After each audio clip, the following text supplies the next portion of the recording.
మసూదన్ గారి సంఘటన అయితే ఆయన సతీమణి గారి మాటల్లో సరిగ్గా 3 రోజుల ముందు వెళ్ళారంట బెంగళూరు నుంచి 3 కుటుంబాలతోటి వెళ్తే నేను అన్ని రోజులు మామూలుగా మోడర్న్ డ్రెస్సులు వేసుకున్నాను. కానీ ఎందుకు ఆ రోజు మసూదన్ అంటే ఆయన అడిగారంట, డ్రెస్ వేసుకుంటే మోడర్న్ డ్రెస్ వేసుకుని బొట్టు పెట్టుకోకూడదా అని. అంటే ఆ సంఘటనకి ముందు సరిగ్గా ఒక అరగంట ముందు బొట్టు పెట్టుకున్నారంట. ఆవిడ చెప్తుంది ఏంటంటే, బొట్టు పెట్టుకున్న తర్వాత నేను కాదని కూడా అబద్ధం కూడా చెప్పలేం కదా, తప్పించుకోవడాకన్నా అలా దొరికిపోయాం మేము. ముందు అరుపులు వినిపించినాయి, తుపాకీ శబ్దాలు వినిపించినాయి, కింద పడుకున్నాం, నా చేయి కూడా పట్టుకున్నాడు, పిల్లలు కొంచెం దూరంగా ఉన్నారు.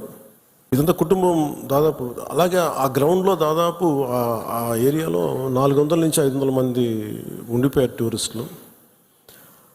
మసూదన్ గారు ఆయన సతీమణి చేయనే పట్టుకొని, ఏమవుదు మనకేమవుతు, నువ్వు చూడకంటే ఆ బూట్లు చప్పుళ్ళు చాలా తాయితీగా వచ్చి,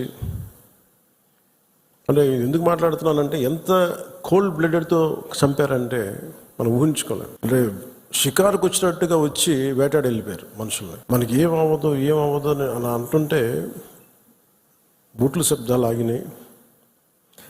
ఆవిడకి తెలిసిందల్లా తుపాకీ శబ్దాలు వినిపించినాయి.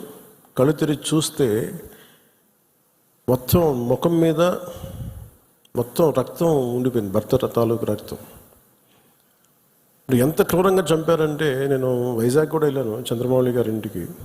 ఎక్కడ తల ఉండాల్సిన చోట తల లేదు. 35 బుల్లెట్లు 40 బుల్లెట్లు దింపారు తలలో, ర్యాపిడ్ ఫైర్ తోటి, ఆటోమేటిక్ గన్స్ తోటి. అంత దారుణంగా క్రూరంగా చంపేశారు.